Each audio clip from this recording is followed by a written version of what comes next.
আসসালামু আলাইকুম রহমতুল্লাহি ওবরাকাতুহ নাহমাদুহু ওয়া নুসাল্লি আলা রাসূলিহিল কারীম আম্মা বাদ। দর্শক মণ্ডলী, আপনাদের সকলকে আন্তরিক অভিনন্দন জানাচ্ছি নেক্সাস টেলিভিশনের পর্দায় আপনাদের সকলের প্রিয় অনুষ্ঠান সরাসরি প্রশ্নোত্তরমূলক জীবন ঘনিষ্ঠ আয়োজন বেকম্যানস বিস্কিটস প্রেজেন্স ইসলামী জীবন বিধান।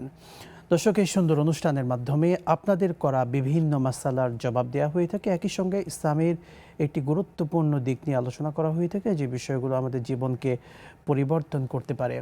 আজকের এই সুন্দর অনুষ্ঠানে আমরা অতিথি হিসেবে আমন্ত্রণ জানিয়েছি আন্তর্জাতিক খ্যাতিসম্পন্ন ব্যক্তিত্ব, ঢাকা বিশ্ববিদ্যালয় আরবি বিভাগের সম্মানিত অধ্যাপক ফদিলাতুশ শেখ ডক্টর আব্দুল কাদির হাফিজাহুল্লাহ।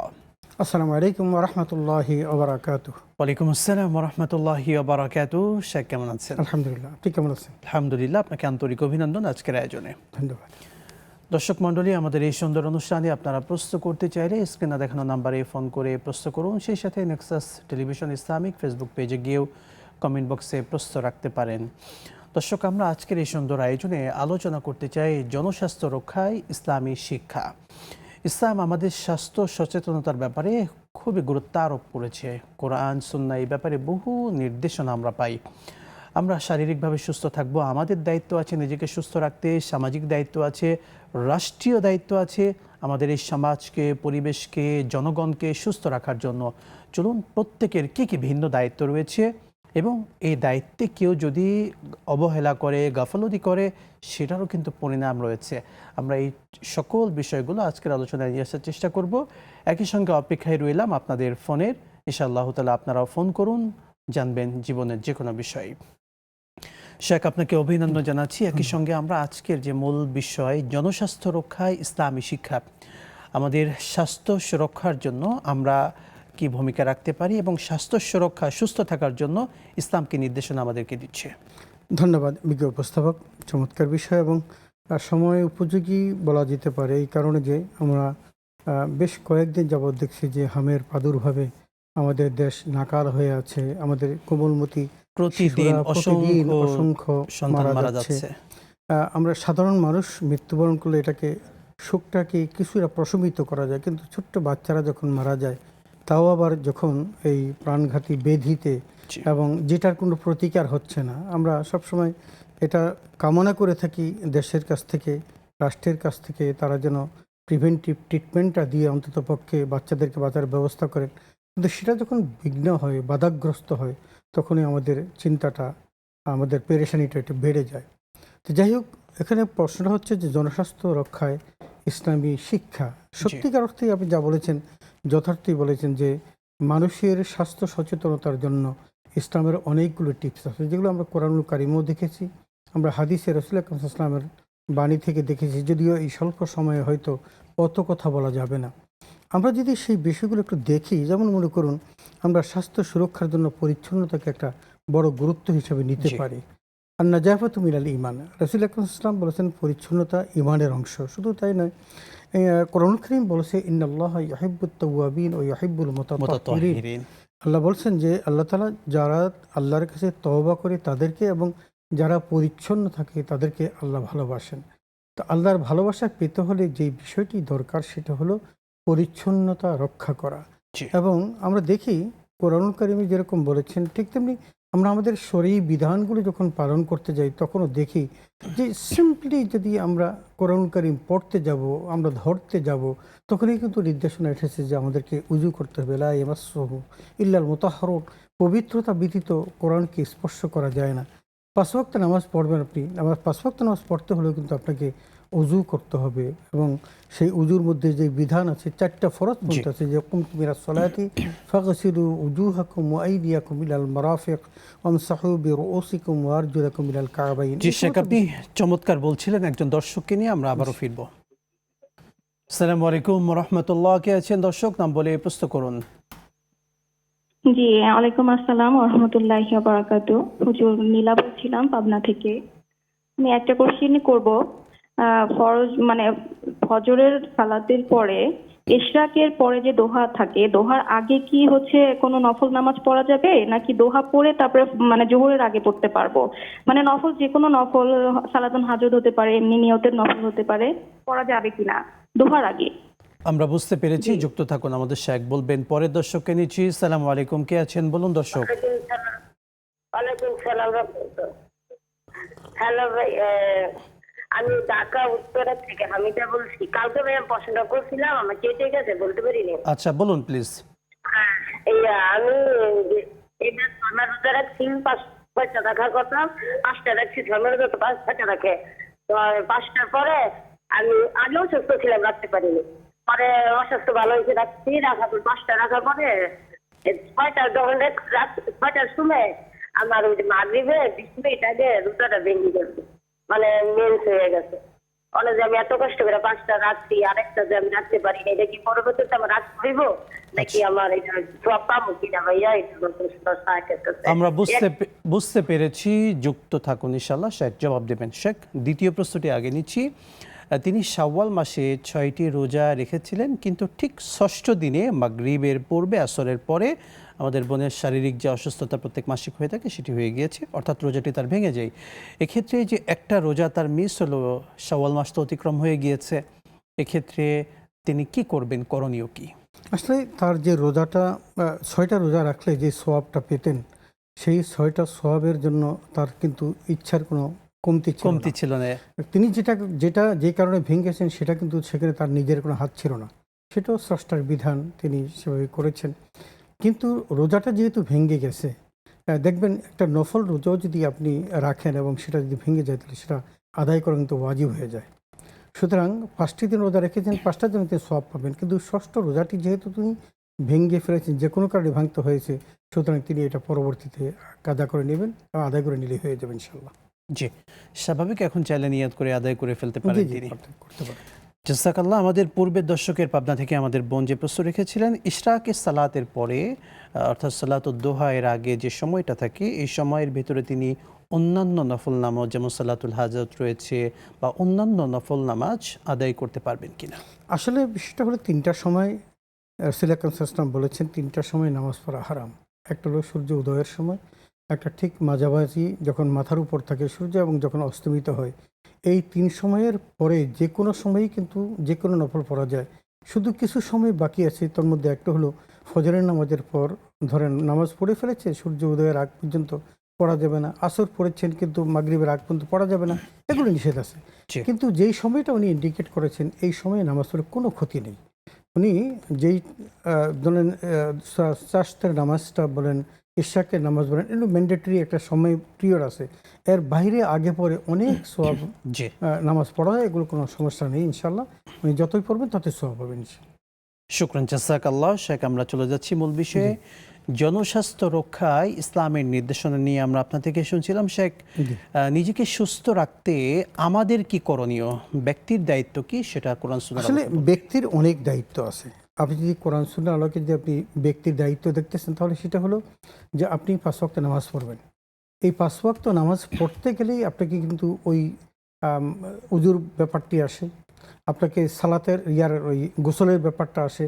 উজু এবং গোসল এই দুইটা যখন আপনি 5 বেলা করবেন, তাহলে দেখবেন যে আপনি 5 বেলা উজু করলে এমনিতেই আপনার শরীর কী হয়ে যাবে, সুস্থ হয়ে যাবে। আমাদের যেই জায়গাগুলো খোলা থাকে, আমরা এই জায়গাগুলো কিন্তু বিশেষ করে এই উজুর সময় আমরা ব্যবহার করে থাকি, ধুইত করে থাকি, আমরা পরিষ্কার পরিচ্ছন্ন হয়ে যাচ্ছি। সাপ্তাহিক গোসলের ব্যাপারটা আছে, শুক্রবার গোসল করা অনেকে ওয়াজিবও বলেছেন, কেউ কেউ সুন্নত মুআক্কাদা বলেছেন, এবং অত্যন্ত সওয়াবের কাজ শুক্রবার। আমরা শুক্রবার কোনোভাবেই গোসল বাদ দেব না, বরং আমরা পরিমিতভাবে ইসলামের প্রত্যেকটি বিধানের ভেতরে আমাদের কল্যাণ আছে, শারীরিক সুস্থতার ক্ষেত্রে এটি বড় সহায়ক বলতে পারি। শুধু তাই নয়, আমরা শেখ শুনবো, দর্শক আছেন। আসসালামু আলাইকুম ওয়া রাহমাতুল্লাহ, কে আছেন? ওয়ালাইকুম আসসালাম, বলুন। হুজুর, আমার একটা প্রশ্ন, মেয়েরা ঈদের সালাত কোথায় এবং কিভাবে আদায় করবেন? আচ্ছা, যুক্ত থাকুন, আমাদের শেখ বলবেন। পরের দর্শককে নিচ্ছি। আসসালামু আলাইকুম ওয়া রাহমাতুল্লাহ, কে আছেন বলুন। হ্যাঁ, আমার 3টা প্রশ্ন। বলুন। শুনতে পাচ্ছেন? শুনছি বোন, বলুন। আমার 1 নাম্বার প্রশ্ন হচ্ছে, কেউ যদি 3 লাখ টাকা থাকে, মানে স্বর্ণ, মানে রূপা স্বর্ণ কিছুই নাই, তাহলে কি যাকাত দিতে হবে? আর 2 নাম্বার প্রশ্ন হচ্ছে, মানে আমি জানি যে স্বামীর সম্পদ থাকলে স্বামী মৃত্যুর পরে মানে স্ত্রী একটা ভাগ পায়, মানে 2 আনা অংশ পায়। তাহলে স্ত্রীর যদি কোনো সম্পদ থাকে তাহলে সেই ক্ষেত্রে কি বিধান? আর 3 নাম্বার প্রশ্ন হচ্ছে, আমার 2টা ছেলে হাফেজি পড়াইতেছি, একটার বয়স হয়েছে 9 আর একটার বয়স হয়েছে 19। ওই 19 বছর যে ছেলে, বড় ছেলে, উনার হাফেজি পাশ করছে, কিন্তু এখন তো উনি হ্যাঁ প্রাপ্তবয়স্ক হয়েছে, তাহলে সে নামাজও পড়ে না, আবার হাফেজি পড়াটাও কন্টিনিউ করতেছে না, কিংবা মাওলানার লাইনে ভর্তি করে দিয়েছিলাম সেটাও করতেছে না। আর সেই ক্ষেত্রে কি বাবা মা গুনাহগার হবে? আমরা বুঝতে পেরেছি, সম্পূর্ণ চেষ্টা করতেছি। আমরা বুঝতে পেরেছি আপনার 3টি প্রশ্নই। যুক্ত থাকুন। তবে আপনাকে একটি পরামর্শ হলো, ওয়ারিশ সংক্রান্ত যে মাসালাটা আপনি জিজ্ঞাসা করেছেন, স্ত্রীর সম্পদে স্বামী পাবেন কিনা, আসলে ওয়ারিশ সংক্রান্ত বিষয়গুলো আমরা টেলিভিশন থেকে অল্প সময় জবাব দিই না। আপনি নিকটতম আলিমের শরণাপন্ন হবেন, বাকি 2টি প্রশ্নের উত্তর আমাদের শাইখ দেবেন। পরের দর্শক আছে। আসসালামু আলাইকুম, কে নাম বলে প্রশ্ন করুন। ওয়ালাইকুম আসসালাম। জি বলুন। আমার প্রশ্ন হচ্ছে যে 4 রাকাত ফরজ নামাজে 2 রাকাত পড়ে আত্তাহাত পড়ে 3 রাকাতে পড়ে আবার বৈশা করছি, বৈশে আত্তাহাতের কিছু অংশ পড়ে ফেলাইছি, তারপরে মনে হয় আমার দাঁড়ানোর কথা, পরে আবার আমি দাঁড়িয়ে ফেলাইছি, পরে আবার 4 রাকাত পড়ে পরে গিয়ে আবার এই শুরুতে দাঁড়িয়ে হবে শুধু যে আত্তাহাত 3 রাকাত আত্তাহাত কিছু অংশ। আচ্ছা, বুঝতে পেরেছি যে 3য় রাকাতে আপনি ভুলে বসে গিয়েছেন। এখন করণীয় কি আমাদের শায়েখ বলবেন ইনশাআল্লাহ। আপনি যুক্ত থাকুন। শেখ অনেকগুলো প্রশ্ন যুক্ত হয়েছে। আমরা প্রথম প্রশ্নে চলে যাচ্ছি। মেয়েরা ঈদের সালাত কোথায় এবং কিভাবে আদায় করবেন? আসলে রাসূল আকরাম সাল্লাল্লাহু আলাইহি ওয়াসাল্লামের সময় তিনি খুব গুরুত্ব দিয়েছিলেন মেয়েদেরকে ঈদগাহে আসার জন্য, এবং যারা শারীরিক কারণে অসুস্থতা ছিল তাদেরকেও পর্যন্ত বলেছেন যে তোমরা ঈদগাহে আসো, নামাজ না পড়লেও তোমরা মুনাজাতে অংশগ্রহণ করবে। এটা ছিল রাসূল আকরাম সাল্লাল্লাহু আলাইহি ওয়াসাল্লামের সময়কালে যে বিধানটা ছিল, এটা হলো তখনকার মুসলমানদের সংখ্যাধিক্যতাকে একটু বৃদ্ধি করে দেখানোর জন্য। এখনও যদি কোথাও কোনো সমাজের ব্যবস্থার মধ্যে ঈদগাহের মধ্যে মেয়েদের জন্য আলাদা নামাজ পড়ার ব্যবস্থা থাকে, এখনও যেতে পারবেন। জাতীয় ঈদগাহে কিন্তু জাতীয় ঈদগাহে সেই ব্যবস্থা আছে। আবার আমাদের মসজিদগুলোতে, আমার মসজিদেও সেই ব্যবস্থা আছে। সেখানে যেখানে ব্যবস্থা আছে তারা মসজিদে এসে নামাজ পড়তে পারবেন। কিন্তু যেখানে ব্যবস্থা নেই সেখানে তাদের জন্য ওই বাড়িতে পড়াটাই উত্তম। আর মেয়েদের জন্য কিন্তু বাড়িতে ওয়াজিব নয় যে এখানে তাদের নামাজটা পড়তেই হবে। যাই হোক, আমি যে বিষয়টা বলতে চাচ্ছি যে গুরুত্বপূর্ণ বিষয় হলো যে তাকে ঈদগাহে আসতে হবে যদি তিনি এনভায়রনমেন্ট দেখেন এরকম যে ওখানে আসার এবং যাওয়ার তার কোনো সমস্যা হবে না। এমনকি যদি তার স্বামীর সোহবত থাকে তিনি সাথে নিয়ে আসেন, এটা অনেক উত্তম হয়।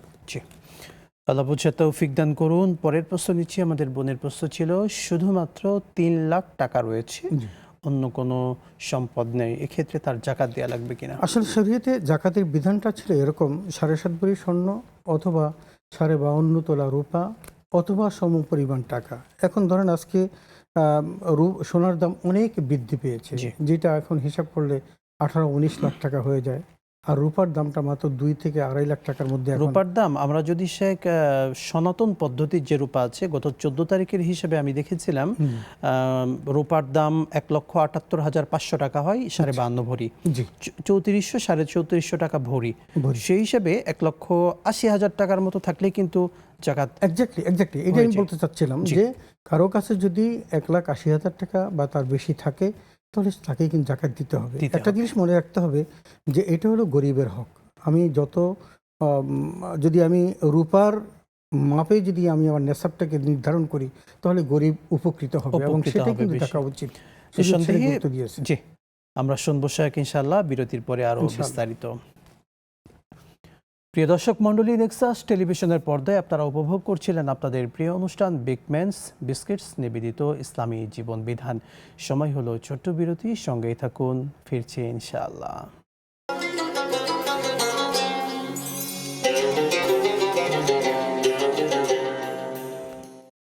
বিরতির পর আবারও স্বাগত জানাচ্ছি দর্শক মণ্ডলী আপনাদের সকলকে নেক্সাস টেলিভিশনের পর্দায় আপনাদের প্রিয় অনুষ্ঠান বিগম্যানস বিস্কিটস নিবেদিত ইসলামী জীবন বিধান অনুষ্ঠানে। আমাদের কাছে প্রশ্ন করতে চাইলে স্ক্রিনে দেখানো নাম্বারে ফোন করে প্রশ্ন করুন, কিংবা নেক্সাস টেলিভিশন ইসলামিক ফেসবুক পেজে গিয়েও কমেন্ট বক্সে প্রশ্ন রাখতে পারেন। আমাদের সম্মানিত শেখ আপনাদের সকল মাসালার জবাব দেবেন ইনশাআল্লাহ তাআলা। দর্শক, আমরা আজকে আলোচনা করছিলাম জনস্বাস্থ্য রক্ষায় ইসলামের নির্দেশনা নিয়ে। শেখ, বিরতির পূর্বে অনেকগুলো মাসালা এসেছে, আমরা সেদিকে চলে যাচ্ছি। আমাদের বোনের প্রশ্ন ছিল, তার সন্তানের বয়স 19 বছর, সেই ছেলে হেফজ করেছে কিন্তু এখন সম্পূর্ণ ব্যতিক্রম হয়ে গিয়েছে, নামাজ আদায় করছে না, তাকে যে মাদ্রাসায় ভর্তি করাবে মাওলানার জন্য সেটা পড়তে চাচ্ছে না, অর্থাৎ বাবা মা থেকে বেশ দূরে চলে যাচ্ছে, কন্ট্রোলের বাহিরে। মা হিসেবে, বাবা হিসেবে কষ্টের জায়গা তো থাকে, সেই জায়গা থেকে তিনি বললেন আল্লাহর কাছে কি গুনাহগার হবেন বা তার করণীয় কি সেই মায়ের? আসলে বিষয়টা এরকম যে আমরা প্রথমেই তো একটা সন্তান, এমন সন্তান চাই যে সন্তানটি হবে চক্ষু শীতলকারী, চক্ষু শীতলকারী। এবং আল্লাহর কাছে আল্লাহ বলতেও বলেছেন রব্বানা হাব লানা মিন আজওয়াজিনা ওয়া যুররিয়াতিনা কুররাতা আয়ুন ওয়াজআলনা লিল মুত্তাকিনা ইমামা করেছেন। হযরত জাকারিয়া আলাইহিস সালাম আল্লাহর কাছে দোয়া করেছিলেন, হযরত ইব্রাহিম ইসলামী দোয়া করেছিলেন। যাই হোক, তো তিনি তার প্রচেষ্টা অব্যাহত রেখে তিনি মাদ্রাসায় দিয়েছেন, হেফজ করিয়েছেন। কিন্তু একটা জিনিস মনে রাখতে হবে, হাফেজদের পিছনে শয়তান কিন্তু খুব প্রচণ্ডভাবে লেগে থাকে। এটা 3টা ধাপে করে, যখন মাদ্রাসায় নেওয়া শুরু করে তখন, যখন অর্ধেক হয়ে যায় তখন, যখন ফুল হয়ে যায় তখন কিন্তু তারা আর ছাড়ে না। এই জায়গাটা ওভারকাম করতে পারলে তখনই কিন্তু সে সাকসেস। তার মানে হেফজটা এখন হয়ে গেছে, তাকে মাদ্রাসায় দিবে, এই সময় তাকে কঠিনভাবে শয়তান আঘাত করেছে। এই জন্য করণীয় যেটা সেটা হলো আল্লাহর কাছে প্রার্থনা করবে। আল্লাহ তো রব্বুল আলামিন তিনি দোয়া করলে আল্লাহ তার দোয়া কবুল করেন, বাবা মার দোয়া কবুল করবেন, সন্দেহের অবকাশ নেই। সুতরাং তিনি সন্তানের জন্য দোয়া করবেন, 1। 2 নম্বর হলো তিনি এই যে দোয়াটি রব্বানা হাব লানা মিন আজওয়াজিনা ওয়া যুররিয়াতিনা কুররাতা আয়ুন, এই দোয়াটা বেশি বেশি করে পড়বেন। এরপর যে কাজটা তিনি করবেন সেটা হলো এই সন্তানের ঘুমিয়ে যখন থাকে তখন তিনি সূরা ফাতিহা পড়ে তার মাথার মধ্যে তিনি ফু দিবেন। রব্বি ইশরাহ লি সাদরি ওয়া ইয়াসসির লি আমরি ওয়াহলুল উকদাতাম মিন লিসানি ইয়াফকাহু কওলি রব্বি জিদনি ইলমা রব্বি ইয়াসসির ওয়া লা তুআসসির ওয়া তাম্মিম আলাইনা বিল খায়র। এই দোয়াগুলো পড়ে যদি তাকে ফু দেয় এবং শয়তানের ওয়াসওয়াসা থেকে পরিত্রাণের জন্য আল্লাহর কাছে প্রার্থনা করে, ইনশাআল্লাহ তার সন্তান আবার ফেরত আসবে। মা বাবাদের জন্য একটা পরামর্শ আমরা দিতে পারি, আমাদের সন্তানেরা, আমাদের ছোটরা বিপদগামী হওয়ার সবচেয়ে বড় কারণ হলো তার সার্কেল কিংবা স্মার্টফোন। এই দুটি জিনিস কিন্তু তাকে বিপদে নিয়ে যায় বর্তমান সময়ে। সেক্ষেত্রে মা হিসেবে তিনি যেটি করতে পারেন, তার সার্কেলকে একটা ভালো সার্কেলের সঙ্গে অ্যাড করিয়ে দিতে পারেন, যারা তাকে ভালোর দিকে ইনভাইট করবে, ভালোর দিকে নেবে, নামাজে যাবে, একসঙ্গে নিয়ে যাবে। ব্যাপার কিন্তু দেখা দেখি অনেক কিছু শিখবে। সেটাই তো হয়। আমরা তো একটা বাংলা প্রবাদও জানি, সৎসঙ্গে স্বর্গবাস, অসৎসঙ্গে সর্বনাশ। এটাই তো হয়ে থাকে। আমরা দোয়া করছি আল্লাহ তাআলা তাকে একজন হাফেজ হিসেবে, হাফেজ হয়েছেন, আল্লাহ যেন তাকে ভালো আলেম হওয়ার তৌফিক দান করেন, আমিন। শেখ, পরের যে প্রশ্নটা ছিল সেই প্রশ্নের দিকে চলে যাচ্ছি।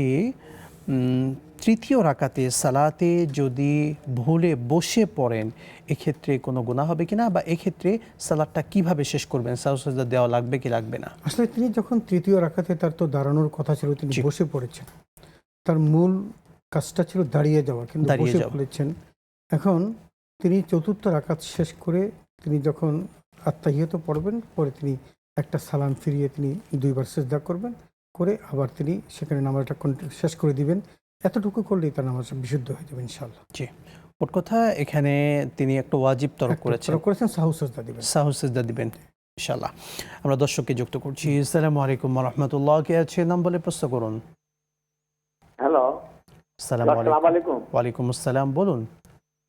আমি মিরপুর থেকে বলছিলাম। জি বলুন প্লিজ। ছোট বাচ্চাদের আমরা বলি নজর লেগে গেছে, আমরা করি কি ওর কপালে কালো টিপ দিয়ে দেয়, এটা কি দেওয়াটা কি কোন শিরক বা বেদাত বা এরকম কিছু হবে? বুঝতে পেরেছি, ঠিক আছে। জি, যুক্ত থাকুন। শেখ, ছোট বাচ্চাদের বদনজর থেকে রক্ষার জন্য বাবা মা কপালে টিপ দিয়ে দেন, এটা কতটা ইসলাম সম্মত? আমরা অ্যানসার নিব, দর্শক যুক্ত হয়েছেন, ফোনটি নিয়ে নিচ্ছি। আসসালামু আলাইকুম, কে আছেন, প্রশ্ন করুন। ওয়ালাইকুম আসসালাম ওয়া রাহমাতুল্লাহি ওয়া বারাকাতুহু। আমি মৃত্তিকা মনি বলছিলাম বাড়িধারা থেকে। বলুন। শাহেদ, আমার কথা শুনতে পাচ্ছেন? শুনতে পাচ্ছি, প্রশ্ন করুন।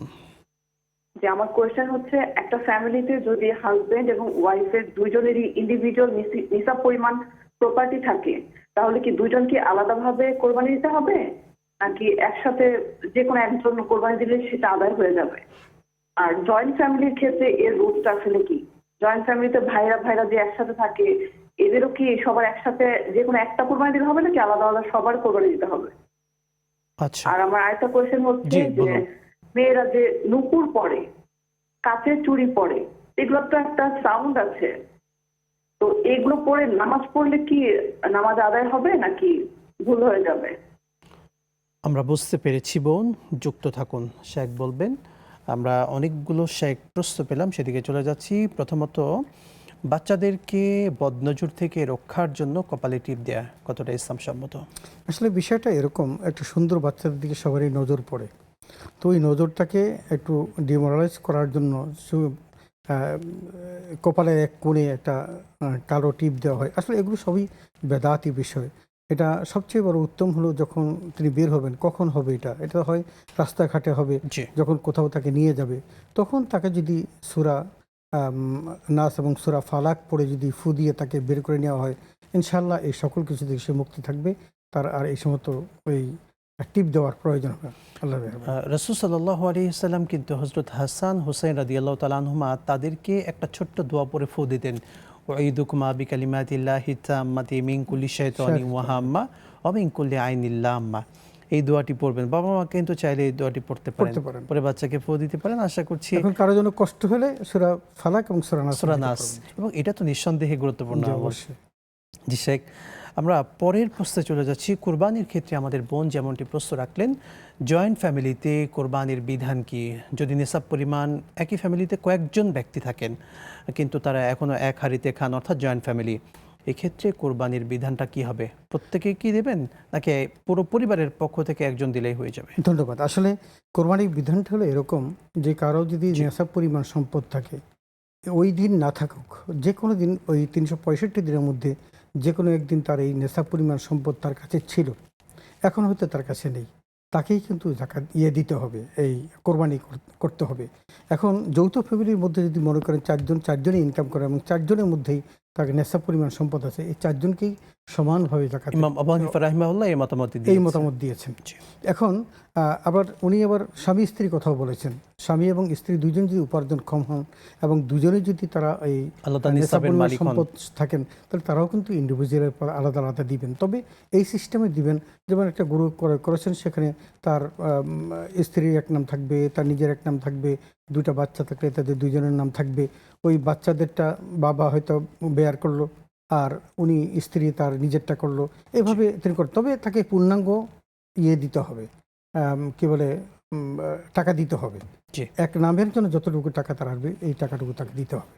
জাযাকাল্লাহ। আমরা পরের দর্শকে যুক্ত করছি। আসসালামু আলাইকুম ওয়া রাহমাতুল্লাহ। কে আছেন? নাম বলে প্রশ্ন করুন। ওয়ালাইকুম আসসালাম, আমি মিরপুর থেকে লায়লা বলছি। জি, বলুন প্লিজ।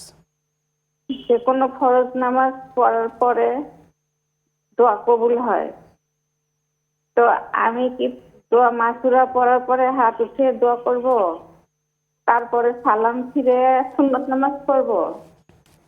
দোয়া মাসুরার পরে আপনি হাত উঠিয়ে দোয়া করবেন কিনা? উঠে দোয়া করব কিনা, আচ্ছা আচ্ছা তারপরে সুন্নত নামাজ পড়ব কিনা সালাম ফিরে? আচ্ছা, বুঝতে পেরেছি। আপনি যুক্ত থাকুন। পরের দর্শকে নিচ্ছি। আসসালামু আলাইকুম। কে আছেন বলুন। লাইনটি সম্ভবত বিচ্ছিন্ন হয়েছে, অপেক্ষায় রইলাম, পুনরায় প্রশ্ন করবেন। শেখ, অনেকগুলো প্রশ্ন যুক্ত হয়েছে। আমাদের পূর্বের দর্শকের প্রশ্ন ছিল, নূপুর কিংবা কাচের চুড়ি পরে যেগুলোতে আওয়াজ হয়, এমন চুড়ি কিংবা নূপুর পরে সালাত আদায় হবে কিনা, কোনো গুনাহ হবে কিনা? আসলে বিষয়টা সূরা নূরের মধ্যে কিন্তু স্পষ্ট করে নূপুরের কথা বলা আছে, এবং সেখানে স্পষ্ট আছে যেই বিষয়গুলো পরিধান করে আওয়াজ বাহিরে আসলে এবং গায়রে মাহরাম লোক যদি সেটা টের পায়, তাহলে এটার জন্য তিনি গুনাহগার হবেন। এটা স্পষ্ট নিষেধ করে সূরা নূরের মধ্যে আছে।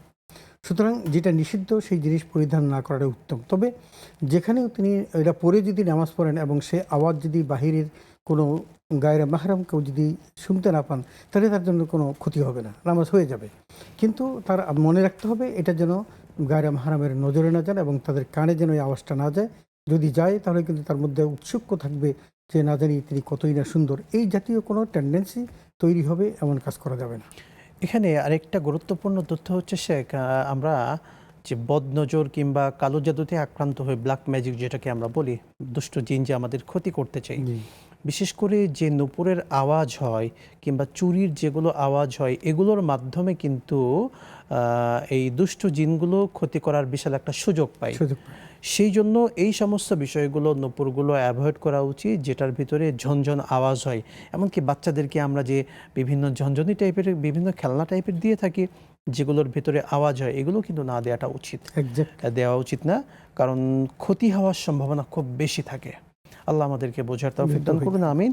আমাদের পরের দর্শকের যে প্রশ্ন ছিল, দোয়া মাসুরার পরে একেবারে সালাম ফেরানোর আগে হাত তুলে দোয়া করতে পারবেন কিনা? আসলে দোয়া মাসুরার পর সালাম ফেরানোর আগে মোনাজাতের কোনো নিয়ম, কোনো বিধান নেই।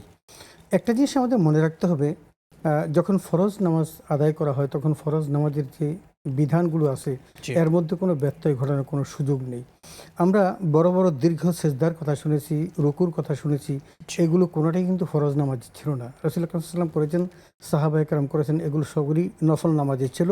এবং নফল নামাজের মধ্যে আপনি সেজদার মধ্যে গিয়ে অনেক দোয়া পড়তে পারবেন, কোনো সন্দেহের অবকাশ নেই, এমনকি বাংলায়ও বলতে পারবেন, সেখানে নামাজের কোনো ক্ষতি হবে না।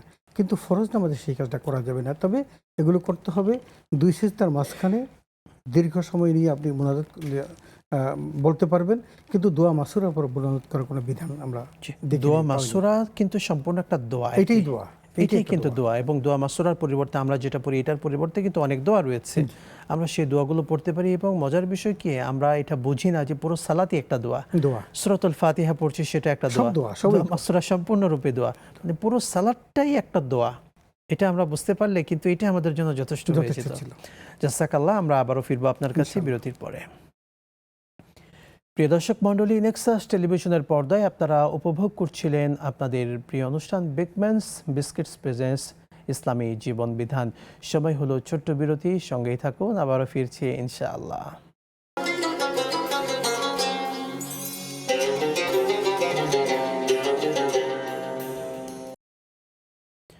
বিরতির পর আবারও স্বাগত জানাচ্ছি দর্শক মণ্ডলী আপনাদের সকলকে নেক্সাস টেলিভিশনের পর্দায় আপনাদের প্রিয় অনুষ্ঠান বেকম্যানস বিস্কিটস প্রেজেন্স ইসলামী জীবন বিধান অনুষ্ঠানে। আমাদের কাছে প্রশ্ন করতে চাইলে স্ক্রিনে দেখানো নাম্বারে ফোন করে প্রশ্ন করুন, সেই সাথে নেক্সাস টেলিভিশন ইসলামিক ফেসবুক পেজে গিয়ে কমেন্ট বক্সে প্রশ্ন রাখতে পারেন। সম্মানিত শেখ ডক্টর আব্দুল কাদের হাফিজাহুল্লাহ আপনাদের মাসালার জবাব দেবেন ইনশাআল্লাহ তাআলা। শেখ, আমরা অনেকগুলো প্রশ্ন পেয়েছিলাম, একটু মূল টপিকে ফিরে আসতে চাই, স্বাস্থ্য সুরক্ষায় ইসলামের নির্দেশনা। শেখ, বর্তমানে আমরা হামের প্রাদুর্ভাব খুব দেখছি। এই হামের এই কঠিন সিচুয়েশন থেকে বাঁচার জন্য আমরা কোন আমল কিংবা দোয়া করতে পারি আল্লাহর কাছে? আসলে এটা এখন যে অবস্থায় গিয়ে পড়ছে সেটা একটা সংক্রমণ ব্যাধির মতো গিয়ে পড়ছে। ছোট্ট ছোট্ট বাচ্চাগুলো কোনোটাই নিরাপদ নেই, অনিরাপদ, এবং বাবা মা খুব উৎকণ্ঠার মধ্যে আছে। আমরা আমাদের সেন্সিটিভ জায়গাটা হলো এই বাচ্চাদেরকে সুরক্ষা দেওয়ার জন্য রাষ্ট্রের খুব বিশাল একটা দায়িত্ব ছিল। এখন যে হঠাৎ করে এটা যখন শুরু হলো, তখন ক্রমান্বয়ে যখন এটা বেড়ে যাচ্ছে, তখন দোষটা এসে পড়ছে বর্তমান প্রশাসনে যারা আছে তাদের, স্বাস্থ্য অধিদপ্তর যারা আছে তাদের। কিন্তু এটার একটা কন্টিনিউয়াস প্রসেস ছিল, সেই প্রসেসটা হয়তো গ্যাপটা পড়েছে পূর্ববর্তী সরকার যখন ছিল, তখন সেই সময়কালে হয়তো এটাকে সঠিকভাবে বাস্তবায়ন করতে না পারার কারণে এফেক্টটা এখন এসে পড়ছে। কিন্তু তারপর একটা জিনিস আমাদের মনে রাখা দরকার, যেই সেক্টরেই যে থাকুক না কেন, সেক্টর ওয়াইজ যদি কাজগুলো যথাযথ না হয় তাহলে কিন্তু বাধাগ্রস্ত হতে পারে এবং বিঘ্ন হতে পারে, এবং দেশের জন্য বিশাল ক্ষতির সম্মুখীন আমরা যেটা দেখছি এখন। বিগত বছরগুলোর তুলনায় এবারে সবচেয়ে বেশি হামের কারণে কিন্তু মানুষ আক্রান্ত হয়েছে, বাচ্চারা মারা গিয়েছে। আজকে সকালে একটা ভিডিও দেখে আসলাম, একটা বাচ্চা চিটাগাংয়ের, সে 9 মাসের বাচ্চাটা, কি সুন্দর বাচ্চা, বাবা প্রবাসী, মারা গেলেন। 3 দিন আইসোলেশনে ছিল, কিন্তু তারপরেও কিছু হলো না। আমি দেখতেছি যে আইসিইউতে নেওয়ার পরেও কিন্তু কোনো কাজ হচ্ছে না। এখন আমাদের যেটা করা দরকার সেটা হলো আল্লাহর কাছে বেশি বেশি করে প্রার্থনা করা দরকার। 2 নম্বর হলো কিছু দোয়া তো আছেই। আমরা যখন করোনাতে পড়েছিলাম তখন কিন্তু এই দোয়াগুলো আমরা খুব বেশি বেশি করে পড়েছি। এখন হয়তো আবার আমরা ভুলে গেছি, আমাদের আবার নতুন করে পড়া দরকার। আল্লাহুম্মা ইন্নী আউযুবিকা মিনাল হাম্মি, আল্লাহুম্মা ইন্নী আউযুবিকা মিনাল বারাসি ওয়াল জুনুনি ওয়াল জুজাম ওয়া মিন সাইয়্যিল আসকাম, এই দোয়াগুলো। তারপরে আল্লাহুম্মা ইন্নী মাগলুবুন ফান্তাসির এই সমস্ত দোয়াগুলো পড়তে পারি। রব্বিয়ানি রব্বিয়ানি মাসানিয়াদ মাসানিয়াদ দুরু ওয়া আনতা আরহামুর রাহিমিন, এরপরে দুরুদের শেফা, আয়াতের শেফাগুলো পড়তে পারি। জি। এই সমস্ত এগুলো যদি আমরা পড়ি, আল্লাহর কাছ থেকে প্রার্থনা করা ছাড়া কোনো উপায় নেই। এটা আমাদের খুব বেশি প্রয়োজন হয়ে আমরা গেছে। শুনবো শেখ, দর্শকদেরকে যুক্ত করছি। ইনশাআল্লাহ। আসসালামু আলাইকুম ওয়া রাহমাতুল্লাহ। কে আছেন দর্শক, নাম বলে প্রশ্ন করুন। জি হুজুর, আসসালামু আলাইকুম হুজুর। ওয়ালাইকুম আসসালাম, প্রশ্ন করুন। মাসুম কুমিল্লা ধর্মপুর থেকে। দুটি প্রশ্ন। প্রথম প্রশ্নটি হলো, ফরজ গোসল করার পর কি ওযু করতে হবে কিনা এবং ফরজ গোসলের পদ্ধতিটা কি? আর দ্বিতীয় প্রশ্নটি পবিত্র কোরআন থেকে সূরা আর রহমান আয়াত 13 অধ্যায় 550, সূরা আর রহমান আয়াত 13। তোমরা প্রতিপালকের কোন কোন অনুগ্রহকে অস্বীকার করবে? তোমরা প্রতিপালকের কোন কোন অনুগ্রহকে অস্বীকার করবে? অনুগ্রহ বলতে এই আয়াতটিতে কোরআন কি বলতেছে? সূরা আর রহমান আয়াত 13। আসসালামু আলাইকুম। ওয়ালাইকুম আসসালাম, যুক্ত থাকুন। আমরা পরের দর্শককে যুক্ত করছি। আসসালামু আলাইকুম, কে আছেন বলুন। আসসালামু আলাইকুম।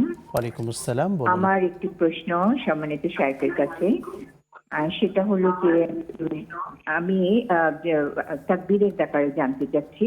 আমরা তো এখন এই 9 দিন একটু বেশি বেশি করে তাকবীরটা পড়ি, আলহামদুলিল্লাহ, আল্লাহু আকবার, আল্লাহু আকবার, লা ইলাহা ইল্লাল্লাহ, আল্লাহু আকবার, আল্লাহু আকবার, ওয়া লিল্লাহিল হামদ। এইটা শাইখ আমরা কখন পড়বো? সালাম ফিরিয়ে কি পড়বো, নাকি সালাম ফিরাবার পরে আয়াতুল কুরসি, ইস্তিগফার এগুলা পড়ার পরে এটা কয়বার পড়বো? 3 বার, 5 বার, 7 বার? এইটাই জানতে চাচ্ছি। আসসালামু আলাইকুম। ওয়ালাইকুম আসসালাম, যুক্ত থাকুন বোন। পরের দর্শককে দিচ্ছি। আসসালামু আলাইকুম, কে আছেন প্রশ্ন করুন। আসসালামু আলাইকুম। ওয়ালাইকুম আসসালাম, বলুন। আমার একটা প্রশ্ন ছিল যে হজের 10 দিন আগে যারা কুরবানি দিবে, এদের কি নখ, চুল এগুলা কি কাটতে হবে, নাকি হজে গেলে তারাই কাটবে? বুঝতে পেরেছি। যুক্ত থাকুন, আমাদের শেখ জবাব দেবেন ইনশাআল্লাহ তাআলা। অনেক প্রশ্ন এসেছে শেখ। একটি প্রশ্ন ছিল ফরজ গোসলের পদ্ধতি কি এবং ফরজ গোসলের পরে পুনরায় ওযু করা লাগবে কিনা।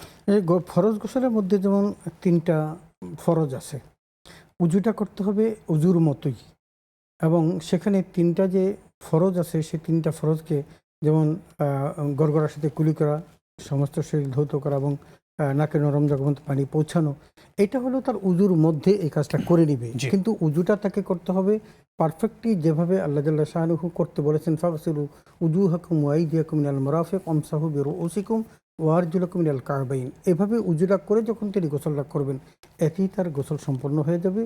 উজু আর দ্বিতীয়বার করার আমরা প্রয়োজন হয় না। সহজ কথায় বলতে পারি, প্রথমে শরীরের যে নাপাকি বিষয়গুলো আছে এটা দূর করে সেটাকে দিতে হবে। দূর করবেন, এরপরে ওযু করবেন, করে আপনি গোসল করে ফেললেন, আদায় হয়ে যাবে ইনশাআল্লাহ। তবে খেয়াল করতে হবে ফরজ গোসলের জন্য যে 3টা ফরজ আছে, ফরজিয়াত আছে, এটা যেন কোনোভাবেই বিঘ্নিত না হয়। কুলি করতে হবে, নাকে পানি যেন পৌঁছায় ভেতরে নরম জায়গা পর্যন্ত, সেটা খেয়াল রাখতে হবে, এবং পুরো শরীরকে ধোয়া লাগবে। জাযাকাল্লাহু খায়রান। পরের প্রশ্ন ছিল সূরাতুর রহমানের 13তম আয়াতে ফাবিআইয়ি আলাই রাব্বিকুমা তুকাযযিবান। আল্লাহ তাআলা অসংখ্যবার বলেছেন। এই আয়াত দিয়ে কি বোঝাচ্ছে এবং আল্লাহ পাকের যে অনুগ্রহ, এই অনুগ্রহ বলতে এখানে কি রয়েছে? ধন্যবাদ। আসলে আল্লাহ রাব্বুল আলামিনের তো অনুগ্রহ বলে শেষ করা যাবে না। ওয়াইন তাউদ্দু নি'মাতাল্লাহি লা তুহসু, আল্লাহ নিজেই কোরআন কারিমে বলেছেন যে আল্লাহর এত সব নিয়ামত যেগুলো আমরা গুণে শেষ করতে পারবো না। তো আসলেই এখানে সূরা আর রহমানের মধ্যে সিলেক্টিভ কিছু নিয়ামতের কথা, আল্লাহর অনুগ্রহের কথা, আল্লাহ যে আমাদের উপর যে দান করেছেন সেগুলো কথা বলেছেন।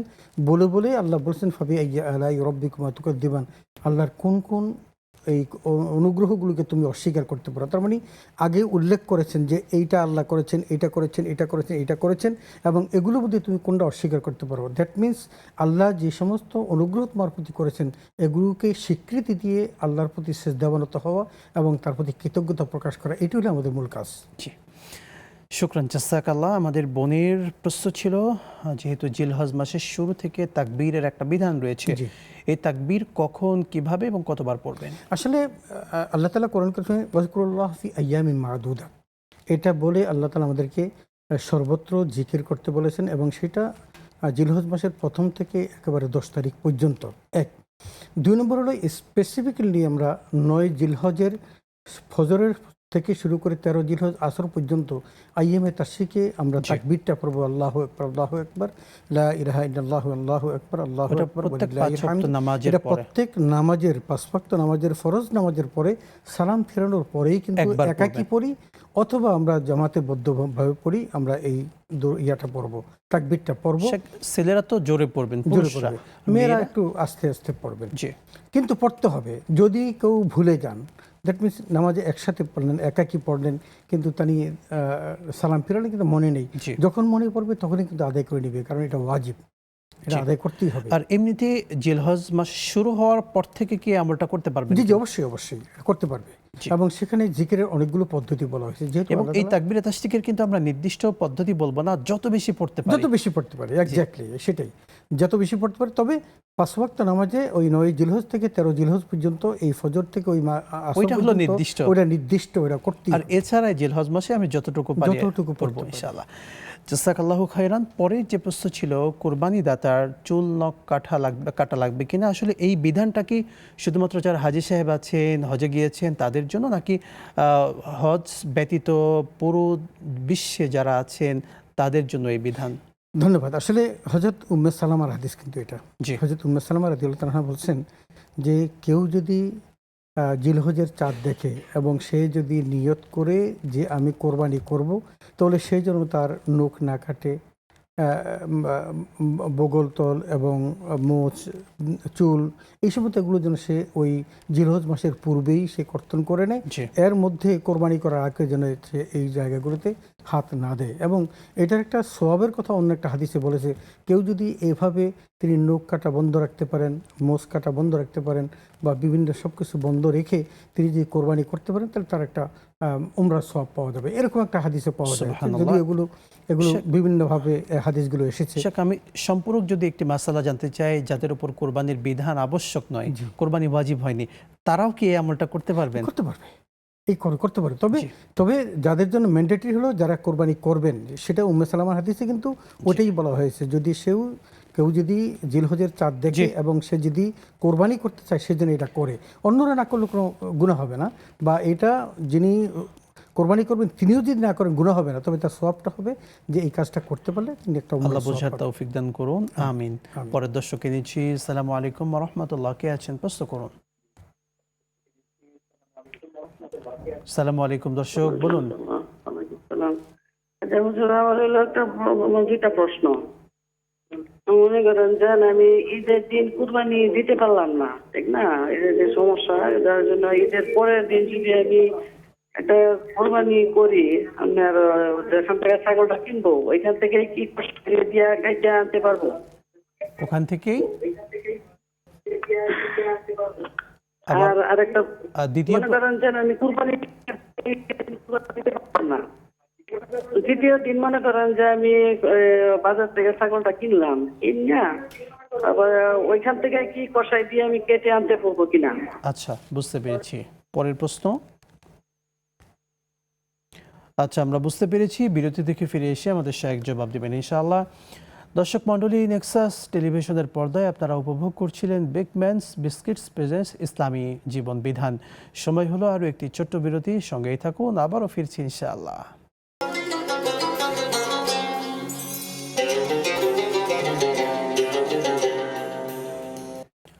বিরতির পর আবারও স্বাগত জানাচ্ছি দর্শক মণ্ডলী, আপনাদের প্রত্যেককে নেক্সাস টেলিভিশনের পর্দায় আপনাদের প্রিয় অনুষ্ঠান বেকম্যানস বিস্কিটস নিবেদিত ইসলামী জীবন বিধান অনুষ্ঠানে। দর্শক, আমাদের কাছে প্রশ্ন করতে চাইলে স্ক্রিনে দেখানো নাম্বারে ফোন করে প্রশ্ন করুন, সেই সাথে নেক্সাস টেলিভিশন ইসলামিক ফেসবুক পেজে গিয়ে কমেন্ট বক্সে প্রশ্ন রাখতে পারেন। দর্শক মণ্ডলী, আমরা আজকের এপিসোডে কথা বলছিলাম স্বাস্থ্য সুরক্ষায় ইসলামের নির্দেশনা নিয়ে। আমাদের অনেকগুলো প্রশ্ন এসেছে, সেই প্রশ্নের জবাব আমরা শাইখের থেকে শুনবো। শেখ, আমরা পরের আরেকটি প্রশ্নে চলে যাচ্ছি। আমাদের বোন যে প্রশ্নটি রাখলেন, ঈদের দিন কোরবানি করতে পারেননি, পরের দিন কোরবানি কসাইয়ের থেকে কিনে সেখানেই যদি জবাই করে অর্থাৎ নিয়ে আসেন, কোরবানিটি কি পরিপূর্ণ হবে? হবে, অবশ্যই হবে। তবে 10, 11, 12 এই 3 দিনই কিন্তু কোরবানি করা যায়। তো 10 তারিখ ব্যর্থ হয়েছেন, 11 তারিখ করবেন, 11 তারিখ ব্যর্থ হয়েছেন, 12 তারিখ করবেন। কিন্তু যেখানে তিনি কোরবানিটা করবেন কসাইয়ের কাছ থেকে, সে যদি মসনুন তরিকা মতে করতে পারে, তাহলে কোনো সমস্যা নেই। কিন্তু খেয়াল রাখতে হবে কোরবানি করার যে মসনন তরিকা আছে এটা যেন বিঘ্নিত না হয়, যদি হয় তাহলে কিন্তু কোরবানি হবে না। সুতরাং সেটা যদি রক্ষা করে করতে পারে তাহলে ওই কসাইয়ের কাছেও কিন্তু তার কোরবানি করা যাবে, কোনো সমস্যা হবে না। জি, জাযাকাল্লাহু খায়রান। শেখ, আমরা মূল টপিকে ফিরে আসতে চাই। আমাদের স্বাস্থ্য সুরক্ষা ইসলামের বিধান নিয়ে শুনছিলাম।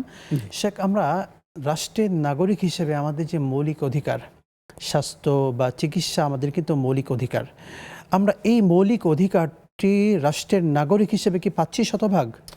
ধন্যবাদ। আসলে আমরা যে ট্যাক্স দিচ্ছি, জি, আমাদের এই ট্যাক্স থেকেই কিন্তু এই সমস্ত জিনিসগুলো চলছে। নিঃসন্দেহে আজকে কেউ যদি ধরেন দুর্নীতি করে, তাহলে এই ট্যাক্সের টাকাগুলো, মানুষের টাকাগুলো থেকে সে দুর্নীতি করে তার 100 জনের সম্পদ নিয়ে একজনের পকেটে ঢুকাচ্ছে এবং সে লায়েবল থাকতেছে এই হাজারো লক্ষ কোটি মানুষের কাছে, এবং সেটার জন্য তিনি কিন্তু জাহান্নামী হবে, কোনো সন্দেহ নেই। নিঃসন্দেহে। এখন আমরা যারা দিচ্ছি তারা কিন্তু এই ট্যাক্সটা দেওয়ার পর রাষ্ট্রের কাছ থেকে যে জিনিসগুলো পাওয়ার কথা এবং অধিকার, এটা আমাদের অধিকার এবং সেটা পেতেই হবে।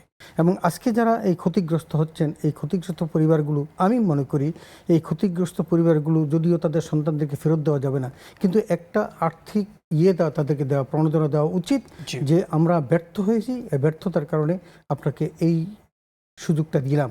এটা কিন্তু আমার মনে হয় আমাদের উচিত, কারণ আমরা আমাদের নিজের সম্পদ দিয়ে সরকারকে সহযোগিতা করছি, কিন্তু প্রকারান্তরে আমরা যেটা পাওয়ার কথা ছিল সেটা আমরা পাচ্ছি না। এই না পাওয়াটা আমাদের একটা বেদনা, আমরা এটা প্রত্যেকের করা উচিত। এই জায়গাতে আমাদের সরকারিভাবে, রাষ্ট্রীয়ভাবে আমরা এটা প্রত্যাশা করি, খুবই দাবি রাখি, অবশ্যই আমাদের খাবার এবং চিকিৎসার ক্ষেত্রে যেন শতভাগ নিশ্চয়তা দেওয়া হয়। আমরা খাবার খাচ্ছি ভেজাল কিনে, আমরা খাবার খাচ্ছি বিষ খাচ্ছি, বিষ আমাদেরকে খাওয়ানো হচ্ছে, টাকা দিয়ে নিজের টাকা কিনে কিন্তু আমরা বিষ খাচ্ছি। অর্থাৎ প্রত্যেকটা খাবারের ভিতরে ভেজাল থেকে শুরু করে এই বিষয়গুলো কন্ট্রোল যদি সরকার না করে তাহলে আমরা পাবলিক কোথায় যাব? আপনি যদি যে কথা সেই কথাটা বলেন, যেমন ধরুন এখন আমের সিজন আসছে বা ফলের সিজন আসছে, এই ফলগুলোকে যখন ফরমালিন দ্বারা পাকানো, জোর করে পাকানো হয়, এগুলো তো কেউ না কেউ খাবে।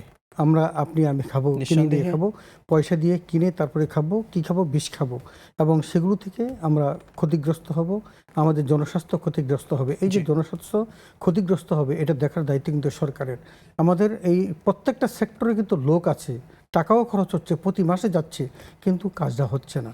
আমাদের মনিটরিং ট্যাক্সের পরিমাণ তো বেড়ে যাচ্ছে, ট্যাক্স থেকে শুরু করে আমাদের জীবনে যদি মনিটরিং যদি শক্ত হতো সরকারের, তাহলে আমার মনে হয় এই কঠিন কাজটা হতো না। আমরা আফসোস দিয়ে গত কয়েকদিন পূর্বের একটি ঘটনা বলতে চাই মিডিয়ার কল্যাণে। আমরা দেখেছি গত কয়েকদিন পূর্বে হসপিটালে নেওয়া হচ্ছে একজন রোগীকে, অ্যাম্বুলেন্সে তাকে মাত্র 200 টাকা, যিনি অক্সিজেন দিয়েছেন, অক্সিজেন দেওয়ার কারণে তাকে 200 টাকা দেওয়া হয়নি। 200 টাকার কারণে সেই মুমূর্ষু ব্যক্তির মুখ থেকে অক্সিজেনের পাইপটি খুলে নেয়, কিছুক্ষণের ভেতরে সে ব্যক্তি মারা যায়।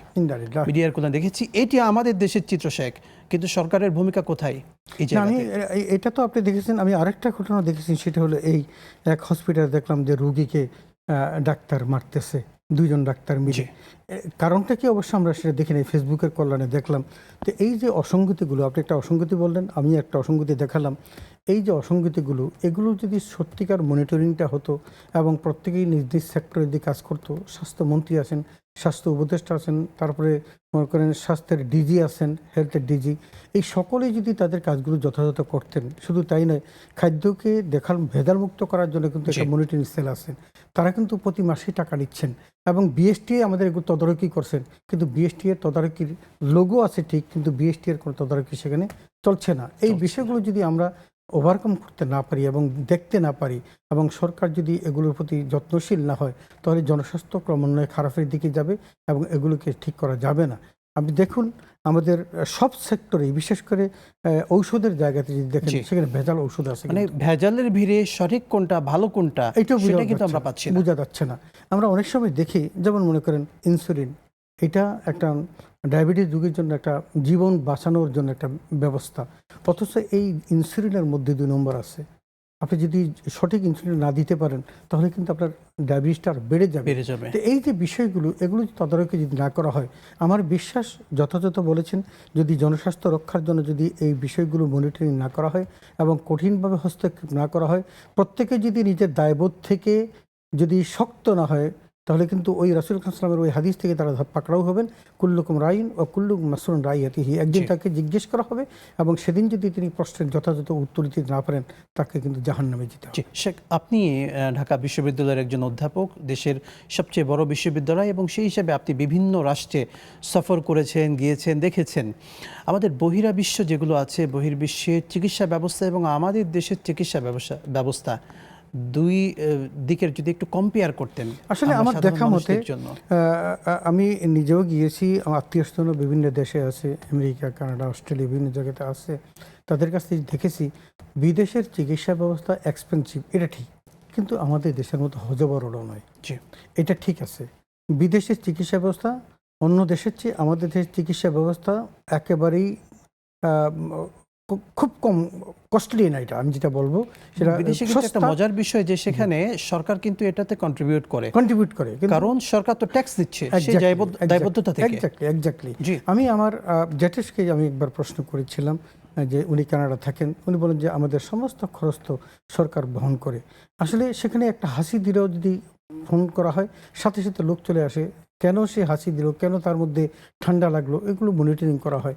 এই বিষয়গুলো রাষ্ট্রের দায়িত্ব এবং নাগরিক হিসেবে আমরাও কিন্তু প্রাপ্য এবং পাওয়ার যোগ্য, কিন্তু সেটা আমাদের দেশে হচ্ছে না। এই পার্থক্য এতটুকু, ওরা তাদের প্রত্যেককে দায়িত্ব যথাযথ পালন করছেন, আমরা যথাযথ দায়িত্ব পালন না করে গাফলতি করছি, এবং এই গাফলতি করার জন্য যিনি গাফলতি করেছেন তিনি কিন্তু দায়ী হবেন এবং আল্লাহর আদালতে তাকে কিন্তু পাকড়াও করা হবে। শেখ, আমরা দেখতে পাই হসপিটালগুলোতে ডক্টরের চেম্বারের পাশে ডক্টরদেরকে যদিও রাষ্ট্রীয়ভাবে সরকারি যে ডাক্তার যারা আছেন তাদেরকে তাদের চেম্বারে যতটুকু থাকা দরকার এর চেয়ে তারা কিন্তু প্রাইভেট যেটা সেটাতে বেশি সময় দিচ্ছেন, এবং তাদের কাছে মেডিসিন কোম্পানির মানুষগুলো বিভিন্ন হাদিয়া, বিভিন্ন গিফটস এগুলো নিয়ে চলে যাচ্ছে, তার জন্য, তার ওয়াইফের জন্য, বাচ্চাদের জন্য গিফট নিয়ে যাচ্ছে, এবং যার কারণে কিন্তু তারা বিভিন্ন তাদের কোম্পানির সাজেস্ট করা মেডিসিনগুলো লিখছে, যদিও সেটা মানের দিক থেকে অনেক কম, সার্টিফাইড না। আপনি এই সমস্ত যে কালচার, এটা আমাদের সমাজে মহামারী আকার ধারণ করেছে, কি বলবেন সেটাকে? ইসলামকে অ্যালাউ করে এটাকে? আমি আপনাকে একটু বলি, আমার ভাইরা, ছোট ভাইরা, আমার শালী, এরা ডাক্তার, তো যে কথা বলছেন যথাযথ। আপনি আশ্চর্য হয়ে যাবেন, আপনি ভয়ঙ্কর এই তথ্যটা হয়তো জানেন না। একজন ডাক্তার প্রেসক্রিপশন দেওয়ার পর এই প্রেসক্রিপশনটা নিয়ে যখন রোগী বের হয় সাথে সাথে ওই রিপ্রেজেন্টেটিভ দৌড়িয়ে এসে দেখে যে তার প্রেসক্রাইব করা সেই ঔষধটা এখানে আছে কিনা, না থাকলে তার উপর চড়াও হয়। এই অবস্থা যেখানে ডাক্তার উপর চড়াও হয়, এই অবস্থা যেই দেশে, সেই দেশে আপনি কি করবেন? আমরা তো স্পেশালি বেঁচে আছি আল্লাহর বিশেষ অনুগ্রহে, বিশেষ করুণায় আমরা বেঁচে আছি। তা না হলে আমাদের প্রতিটি জায়গাতে যেভাবে ভেজাল, ওষুধে ভেজাল, খাদ্যে ভেজাল, বিভিন্ন সেক্টরে ভেজাল। আপনি ডাক্তারের কথা বললেন, সেই ফেসবুকের বদৌলতে সেটাও দেখলাম, একজন ডাক্তার, সরকারি ডাক্তার, তিনি তার পাশেই চেম্বার আছেন, হসপিটাল আছেন, তিনি ঠিক 11টার সময় হসপিটালে, তার নিজের হসপিটালে ঠিক এই মুহূর্তে একজন সাংবাদিক এসে তাকে প্রশ্ন করা শুরু করলেন। তো তার তো থাকার কথা ছিল তার ওই কর্মস্থলে। তৌফিক দিন, আমিন। আপনাকে অনেক ধন্যবাদ, জাযাকাল্লাহু খায়রান। আপনাকে ধন্যবাদ। প্রিয় দর্শক মণ্ডলী, স্বাস্থ্য সুরক্ষায় আমাদেরকে তো অবশ্যই ভূমিকা রাখতে হবে, কিন্তু আমাদের চেয়ে সবচেয়ে বেশি ভূমিকা রাখতে হবে সরকারকে। যারা চিকিৎসা ব্যবস্থায় রয়েছে তারা যেন সতর্ক হয়, তারা যেন আমাদের প্রতি যথাযথ যে দায়িত্বগুলো আছে সেটা পালন করে। আমরাও সেই প্রত্যাশা রাখছি, আমাদের যে মৌলিক অধিকার চিকিৎসা সেটা যেন যথাযথভাবে পাই, আমরা সেই দাবি জানাচ্ছি আয়োজনের মাধ্যমে। দর্শক মণ্ডলী, নেক্সাস টেলিভিশনের পর্দায় আপনারা উপভোগ করছিলেন আপনাদের প্রিয় অনুষ্ঠান বেকম্যানস বিস্কিটস প্রেজেন্স ইসলামী জীবন বিধান। আজকের মতো বিদায় নিচ্ছি, দেখা হবে আবারও। আসসালামু আলাইকুম ওয়া রাহমাতুল্লাহি ওয়া বারাকাতুহু।